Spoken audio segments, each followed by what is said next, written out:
in classe, da domani nuova ordinanza regionale, arrivano i tamponi rapidi in aula, meno invasivi di quelli molecolari, niente quarantena per i compagni di un positivo, novità per la riammissione dopo l'assenza.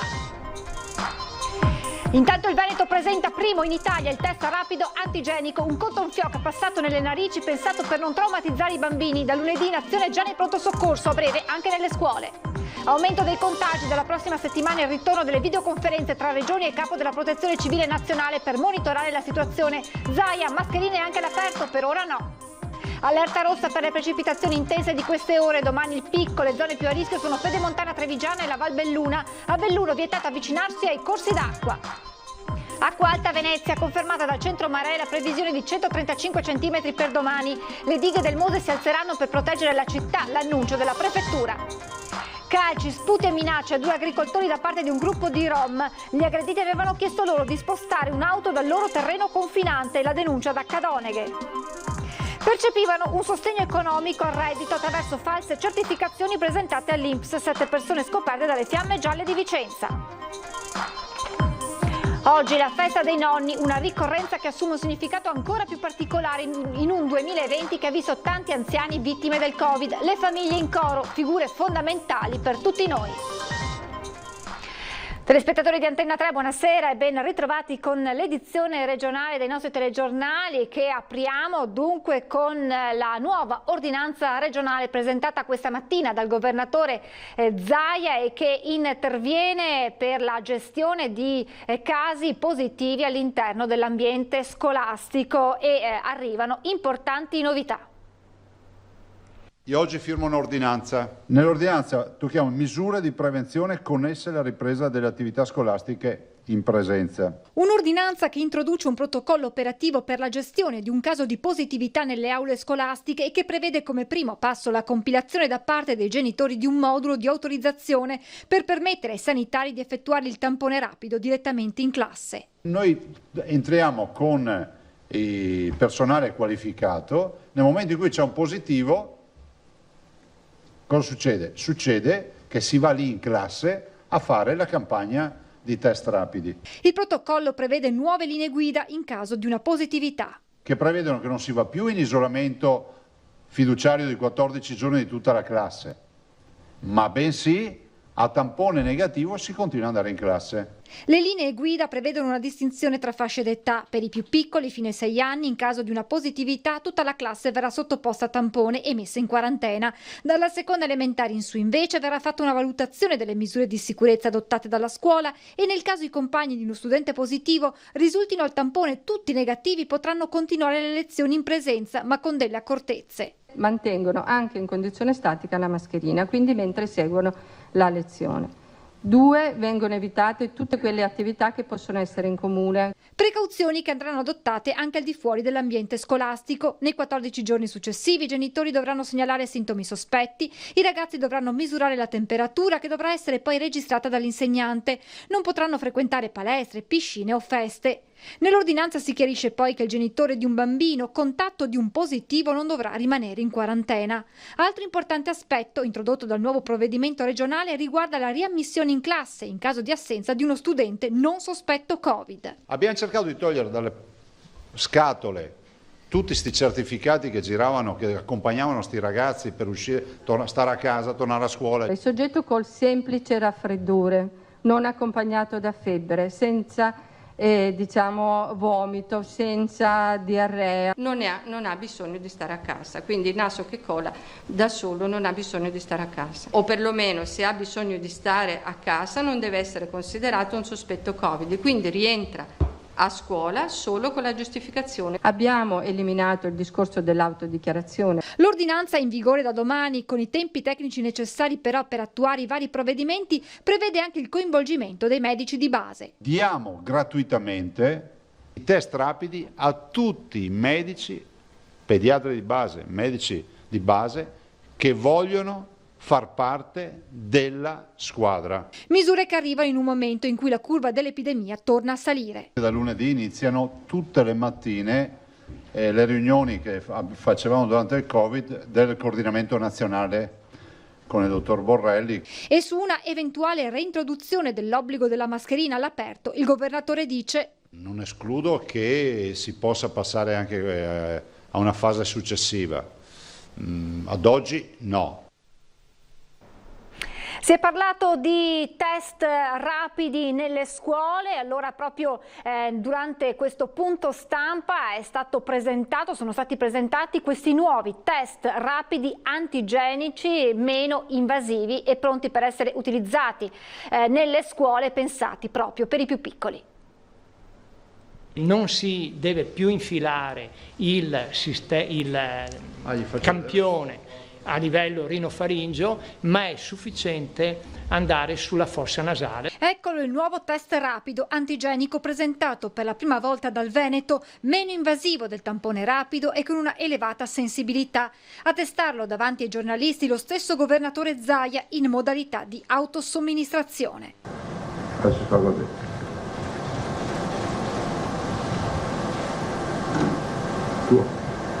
Viene stemperato in una provetta, vedete, viene liberato l'ipotetico antigene. L'ipotetico antigene viene prima estratto dalla sostanza che è contenuta nella provetta e poi stabilizzato, e questo test poi viene messo in un microchip. Ecco, hai già messo la goccia, quindi viene chiuso lo strumento e da questo momento parte il test, ci vogliono 10 minuti. Un test pensato soprattutto per non traumatizzare i più piccoli. I bimbi, cioè è come mettersi le dita nel naso, non bisogna farlo, soprattutto in periodo di Covid, però non ha più l'invasività di 12 cm, 10-12 cm di tampone. Questa strumentazione verrà posizionata nei prossimi giorni nei pronto soccorsi veneti, ma l'obiettivo da raggiungere è già all'orizzonte. Noi stiamo pensando di arrivare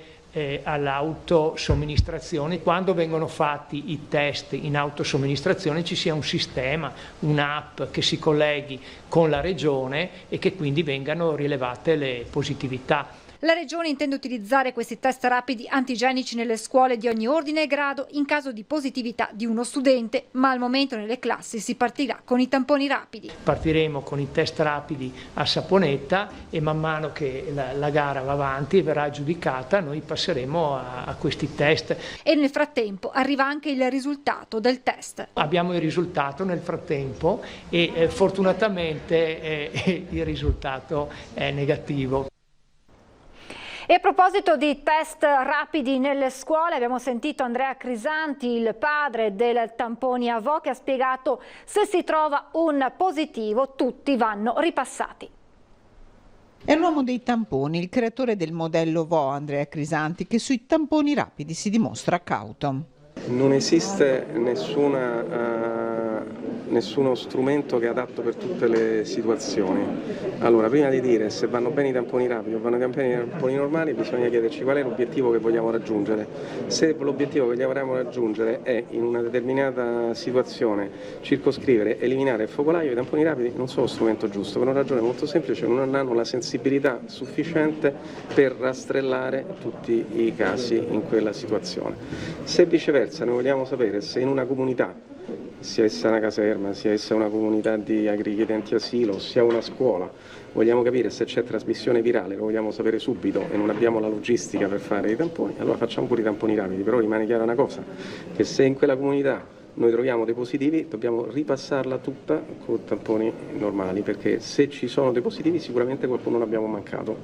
Prudente lo studioso anche sulla crescita dei contagi. Il virus si sta riposizionando su valori di trasmissione più alti dopo le numerose aperture a partire dalle scuole. Ecco, direi che questi 500 casi in più sicuramente suscitano l'attenzione e chiaramente l'allarme, però una variazione così giornaliera da un giorno all'altro non è indicativa, bisogna capire quello che succede nei prossimi giorni. E allora diamo un'occhiata insieme al bollettino del pomeriggio di Azienda Zero per quanto riguarda i positivi nella nostra regione. Rispetto al report della mattinata si registrano 100 casi in più in Veneto nelle ultime ore, che aggiunti ai dati della mattinata complessivamente si registrano 236 positività in Veneto nelle ultime 24 ore. Questo dunque è il dato, questo dunque il punto sul fronte emergenza coronavirus, ma c'è un altro fronte aperto in queste ore riguarda l'allerta meteo, con l'allerta rossa addirittura in alcune aree della regione per precipitazioni intense nelle prossime ore. Domani è previsto il picco. Le zone più a rischio sul fronte idrico sono la Pedemontana Trevigiana e la Valbelluna. Attenzionati poi i corsi d'acqua. Prevediamo precipitazioni consistenti in tutta la zona montana e pedemontana, vicentina, bellunese e trevigiana, quindi lì ci saranno le precipitazioni maggiori. Le criticità relative ai corsi d'acqua secondari e a rischio frane sarà ancora più marcata nella Valbelluna e nella Pedemontana Trevigiana. Un fronte meteo intenso che sta attraversando la regione, in cui il picco di criticità è previsto nelle prossime ore. Allerta rossa per il rischio idrogeologico nella zona Piave Pedemontano e allerta arancione per il rischio idrogeologico in Alto Piave, Alto Brenta, Bacchiglione, Alpone, per il rischio idraulico in Basso Brenta, Bacchiglione. I corsi d'acqua da attenzionare maggiormente sono quelli della fascia pedemontana, come ad esempio i bacini del Lagno, del Chiampo, dell'Astico, del Muson dei Sassi e del Monticano. Quelli principali avranno un innalzamento del livello, in modo particolare stimiamo su Livenza, Bacchiglione, Brenta, ma quelli secondari avranno un innalzamento ancora maggiore, in modo particolare, visto che la zona particolarmente colpita è quella anche della Pedemontana Trevigiana, ci attendiamo livelli alti sul Muson, sul Monticano, sul Meschio, insomma sui corsi d'acqua che riguardano, che insistono in quella zona. Precipitazioni importanti che toccheranno 300 mm di pioggia in alcune zone. A completare il quadro di allerta i venti forti che in quota toccheranno anche i 100 km/h, un'allerta rossa, evento poco frequente che richiama inevitabilmente alla memoria Vaia. Allora, con Vaia tutto il Veneto era rosso, in questo caso solo una zona, ma c'è quella zona che è in rosso e la parte della montagna bellunese prevede fenomeni particolarmente intensi piovosi, è in arancione. Non sarà Vaia, ma teniamo presente che saranno comunque fenomeni intensi. Sindaci e forze dell'ordine preallertati, e anche sul bacino del Piave, nonostante sia connotata come zona gialla, si guarda alla nuova ondata di maltempo con attenzione. Per quanto riguarda la nostra zona, quindi l'area del Piave è con uno stato di un colore giallo, e quindi stiamo tenendo controllato per vedere come chiaramente vediamo gli ultimi episodi, gli ultimi fenomeni. Quando ci sono insomma dei fenomeni temporaleschi, chiaramente sono un po' particolari e vanno tenuti con stato di attenzione. Ci diranno per quanto riguarda la portata del fiume Piave.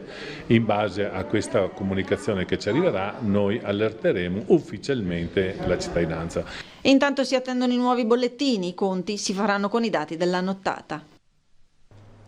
E il maltempo in arrivo preoccupa anche e soprattutto la Valbelluna. Il sindaco di Belluno decide di agire in anticipo. Sentiamo in che modo.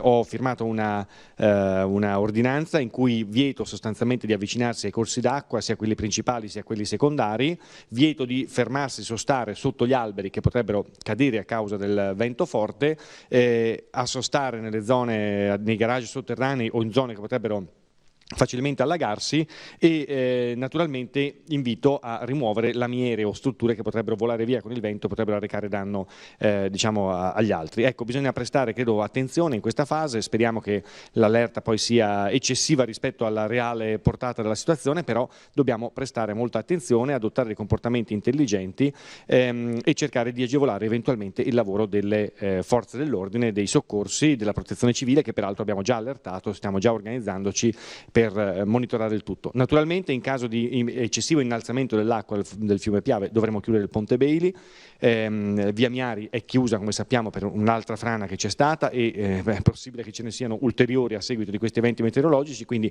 dobbiamo anche armarci di un po' di pazienza e di attenzione nel stare in strada, perché chiaramente ci possono essere dei problemi anche alla circolazione veicolare. E sempre parlando di maltempo, domani potrebbe essere un'altra giornata storica per Venezia, seppur per una fase emergenziale, ma il MOSE entrerà in funzione e tutti attendono con ansia l'esito. L'ultima previsione del centro maree conferma un picco massimo di 135 cm sabato verso le 12:05. Come annunciato dal commissario Elisabetta Spizzi, il Mose si attiverà per la prima volta in difesa della città. A quasi un anno dalla marea record che lo scorso 12 novembre ha devastato la città e a 54 da quel 4 novembre del 66. Le operazioni potrebbero iniziare verso le 8:30. In queste ore è anche in fase di predisposizione l'ordinanza della Capitaneria di Porto che da domani mattina, prima dell'avvio delle procedure di sollevamento, interdirà l'ingresso dal mare in laguna a navi e mercantili e vieterà l'avvicinamento alle bocche di porto di Lido, Malamocco e Chioggia di qualsiasi natante da diporto. Si tratta comunque ancora di un test in fase di emergenza, perché il sistema sarà pronto e collaudato nei dettagli solo a dicembre 2021. A oggi sono state eseguite 3 prove di sollevamento completo. La prima lo scorso 10 luglio alla presenza del Premier Conte, l'ultima l'11 settembre, con un tempo di 50 minuti per alzare tutte le 78 paratoie nelle 3 bocche di porto. I test tuttavia si sono svolti con il bel tempo, senza alta marea, al massimo qualche increspatura della laguna, quindi la giornata di sabato sarà un vero e proprio test sul campo. Saranno allestiti anche 2 punti della protezione civile, uno a Piazzale Roma, uno nei pressi della stazione, per poter dare indicazioni utili a chi arriva. Intanto la massima di oggi si è fermata a 102 centimetri. Il vento di scirocco potrebbe influenzare non poco la massima in laguna per la tarda mattinata di domani. Dovremo monitorare la situazione fino al limite di 6 ore dall'evento, il tempo tecnico di chiusura delle bocche, ha spiegato il provveditore Zincone, perché poi la procedura non è modificabile. La macchina in città è già attivata. Oltre ai 2 organismi tecnici sono coinvolti il Consorzio Venezia Nuova che gestisce il Mose, il Comune, la Protezione Civile, la Prefettura, la Capitaneria di Porto per l'ordinanza di chiusura della laguna, il Centro Maree per l'allerta alla popolazione. Passiamo alla cronaca. Un corpo bruciato ritrovato in un capannone abbandonato a Lonigo, in provincia di Vicenza. Inizialmente le cause della morte erano apparse come un giallo. Lonigo. Sarà solo l'autopsia ora a stabilire l'esatta causa della morte dell'uomo ritrovato cadavere all'interno di un magazzino abbandonato in via Macello, che anni fa ospitava la sede di un prosciuttificio. Questi capannoni deserti a pochi passi dal centro alla sera diventano ripari per molti sbandati e senza fissa dimora. Sono stati appunto 2 senza tetto la notte scorsa a rinvenire il corpo, in avanzato stato di decomposizione, all'interno di una stanza e hanno subito lanciato l'allarme. Intervenuti immediatamente i carabinieri e i vigili del fuoco perché i locali e il cadavere presentavano i segni di un incendio che inizialmente aveva fatto pensare anche a risvolti inquietanti sulle cause del decesso. Gli uomini dell'Arma invece non avrebbero rinvenuto evidenti segni di violenza sul corpo del senzatetto, dell'apparente età di 40 anni, di probabile origine nordafricana. Coperto da fuliggine non sarebbe però morto carbonizzato, ma molto più probabilmente per aver inalato esalazioni da monossido di carbonio. Un braciere ed una padella usate per riscaldarsi erano rovesciate poco lontano dal cadavere. Il medico legale farebbe risalire il decesso a qualche mese fa. A Cadoneghe, nel Padovano adesso, dove 2 agricoltori sono stati aggrediti da un gruppo di Rom. È mercoledì pomeriggio quando i 2 agricoltori vengono aggrediti da un gruppo di Rom che occupano un terreno in via Matteotti a Cadoneghe. Calci, sputi, questo è il racconto di Alessandro Ridolfi e Giorgio Chillon in un video condiviso sulla pagina Facebook del sindaco Marco Schiesaro. Mentre stavamo tornando verso casa ci hanno aggredito 4 persone, 4 di loro. A un primo momento c'è stato come 2-3 parole, ci hanno detto siete delle merde di padovani, e mi ha sputato addosso, anche io ho risposto con lo sputo e poi mi è arrivato un pugno, sono caduto per terra e poi là hanno fatto il resto. Lo prendevano a calci? Quindi ho preso un po' dappertutto. Io andavo per dividerlo e mi hanno pugnato gli occhi, la testa, e che non ero in grado di difenderlo mi hanno pugnato al continuo. E poi minacce di bruciare tutto, raccontano i 2 agricoltori che hanno contato 8 persone. Una violenza nata dopo la richiesta di spostare un'auto da un terreno di proprietà degli agricoltori coltivato a erba medica. Un terreno dove i due sono costretti a raccogliere resti di pannolini, assorbenti, cartacei ed escrementi, con un grave danno anche economico, dato che questa produzione è destinata all'alimentazione degli animali e con il rifiuto secco diventa inutilizzabile. Sul posto sono subito arrivati i carabinieri che hanno avviato le indagini. Intanto i due agricoltori sono stati curati al pronto soccorso. Immediata la solidarietà del sindaco. Si ponga la parola fine ai campi abusivi di ogni tipo, non solo a Cadoneghe, ma spero in tutto il territorio nazionale. Ma intanto incominciamo da qui. Un campo l'abbiamo già sgoberato, questo campo era attenzionato, ora chiederò agli organi competenti di darci forza, di darci una mano per ripristinare la legalità. Percepivano il reddito di cittadinanza attraverso false certificazioni presentate all'INPS, sono stati scoperti dalle Fiamme Gialle di Vicenza. Percepivano il reddito di cittadinanza senza averne diritto. 7 casi nel Vicentino sono stati scoperti dalla Guardia di Finanza di Vicenza, che ha individuato i furbetti attraverso l'accertamento di false attestazioni per un totale di quasi 58.000 euro.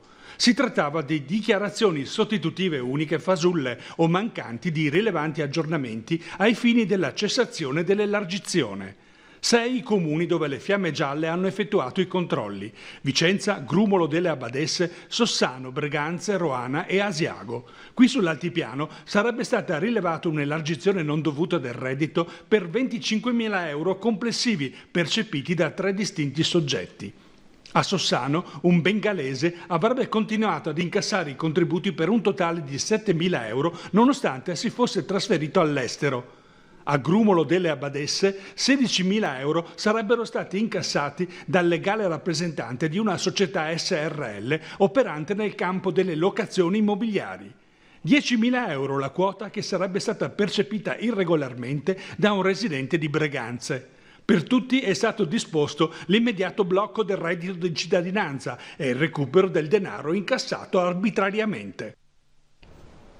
Cambiamo argomento. Oggi, 2 ottobre, la Chiesa Cattolica celebra gli angeli custodi e ricorda i nonni angeli custodi delle nostre famiglie. Nella Basilica del Santo a Padova alle 18 è stata celebrata una liturgia di ringraziamento per loro in questo anno così difficile, con la presenza dei frati minori conventuali della comunità di Sant'Egidio. Allora ecco l'importanza e il valore proprio dei nonni nelle voci raccolte nel prossimo servizio.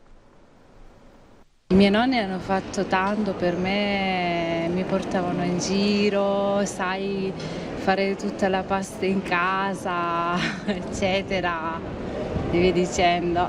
Io ho avuto mio nonno perché mio papà si era ammalato, mi ha cresciuto lui perché la nonna era malata di cuore, mia mamma era sempre in ospedale con mio papà, perciò io sono cresciuta con mio nonno che mi cantava le canzoni quando lui era andato a fare il militare. Cioè era Vittorio Veneto, ha fatto il cavaliere mio nonno ed è capitato con un capitano tedesco, perciò immagina lei, era proprio tedesco mio nonno. Ormai tutti i genitori lavorano, sia il papà che la mamma, quasi tutti, per cui immagino anche le difficoltà poi di gestione dei bambini stessi e anche comunque il nonno aiutano i bambini, anche a crescere i bambini. Moltissimo, guai se non ci fossero.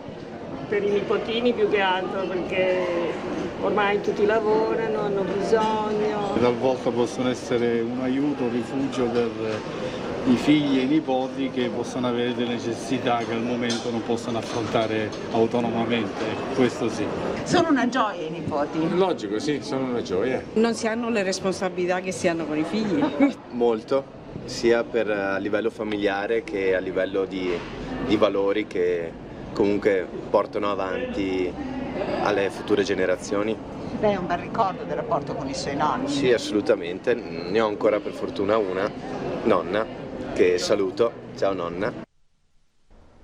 E allora auguri a tutti i nonni. Siamo in chiusura, vi lascio come sempre le previsioni del tempo. Grazie per essere stati con noi, buona serata.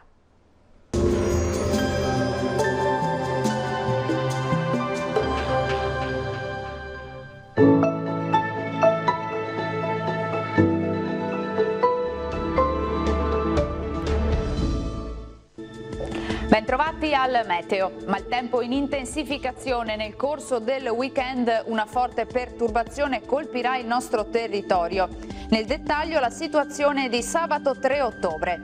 Sul Veneto condizioni di tempo spiccatamente instabile, con cielo molto nuvoloso e con temporali estesi e discontinui. Attenzione a possibili fenomeni intensi, quantitativi di pioggia consistenti, specie sulle zone montane e pedemontane. Venti a tratti forti in quota e sulla costa. Temperature minime fino a 14 gradi, valori massimi compresi invece tra i 18 e i 23 gradi all'incirca. Ci spostiamo ora sul Friuli Venezia Giulia, dove la situazione sarà tutto sommato simile, con precipitazioni abbondanti e con rischio di locali nubifragi. Temperature minime tra 11 e 16 gradi, massime invece sui 21-23 gradi.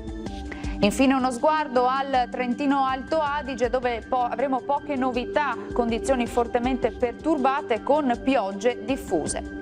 Temperature minime sui 9 gradi, massime sui 18-19 gradi all'incirca. Dal meteo per ora è tutto, io vi auguro un buon proseguimento in compagnia di Antenna 3. Arrivederci.